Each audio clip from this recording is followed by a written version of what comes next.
Het ROI is nu alleen nog actief in Grains en Drenthe. Maar met hulp van de Noordelijke Kamer van Keephandel kan dat ASIS ook in uw provincie. Ze helpen ondernemers die het kopje onderdriegen te gaan. Wij hebben een speciaal programma, dat heet Ondernemers in Zwaar Weer. Daarbij kunnen wij advies geven aan die bedrijven om tot een oplossing te komen voor de betalingsproblematiek die er speelt.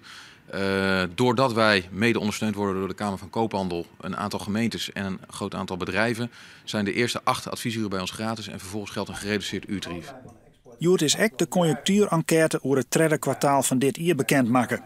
Daarin staan de economische verwachtingen van ondernemers. Hier op de 6 bedrijven in Noord-Nederland verwachten dat de omzet de komende 3 maanden omhoog gaat. Een kwart van de ondernemers verwacht het een delgong. Met name de detailhandel is nog pessimistisch over de verkopen. Mensen in de bouw lijken weer wat positiever te worden. Als je kijkt naar de industrie, dan heeft dat te maken met toch een hele goede export en een voorzichtige groei daarvan. Als je kijkt naar de bouw, dan betekent dat dat de bouw toch weer op het gemiddelde zit van omzetverwachting van de hele economie. En dat is ook heel lang veel slechter geweest. En als je kijkt naar de detailhandel, dan is dat toch wel een dissonant, want daar blijft het heel erg moeilijk.